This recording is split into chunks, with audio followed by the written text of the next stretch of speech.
Good morning, Kendall. It's Tuesday. The greatest journey of my life thus far began with extremely hot coffee and F. Scott Fitzgerald, two things which you know motivate me to begin the greatest journey of my life thus far at 4:30 in the morning.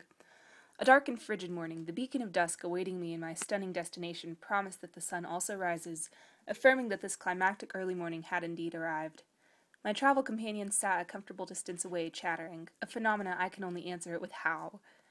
Perhaps an enigma to only inhabitants of a small town, the largest jet I've ever ridden in uneventfully delivered our flock to Newark, New Jersey.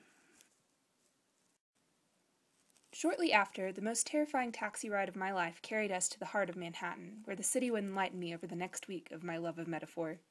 You won't find me dangling an unlit cigarette between my lips, however. I have grown to believe that newfound joy is a very private matter.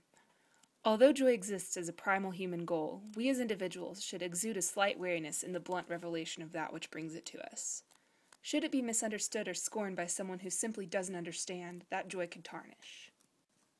I discovered as the week wore on, between long practices and visits to tourist hotspots as well as various sandwich shops, the infamous sense of anonymity within the city that seduces introverts like you and I. However, the fact that I, along with 709 other dancers, wore bright red jackets everywhere we went procured an uncanny sense of rather public anonymity. Despite our storytelling jackets, we moved to such a mass that there largely existed anonymity and vast assimilation within our own group. I pondered this week long, moving through thought-evoking subway stations and city streets crowded with lives and romances. A no-nonsense businesswoman navigates her daily conquest, a hopeful art student sketches a storefront. A statue poses near an elderly couple. A group of elementary students skips up the steps of the Museum of Natural History. The finite and distinctive littleness of life struck me at least twice each day in this city. What struck me with more force, albeit a heartwarming force, was the sense of mass community that the city projected. New York City contains multitudes of anonymous souls, Kendall, but as a group, these souls certainly represent with zeal the city with which I quickly became enamored. From a small child wriggling delightedly when I threw him a kiss, to a man in the crowd who prompted us to sing, to a young aspiring dancer shyly approaching me in a restaurant, New York seemed to love us as much as we loved it. I think what I treasured best was that in this city of dreams, every moment of every day found at least 20 people in a state of wonderment.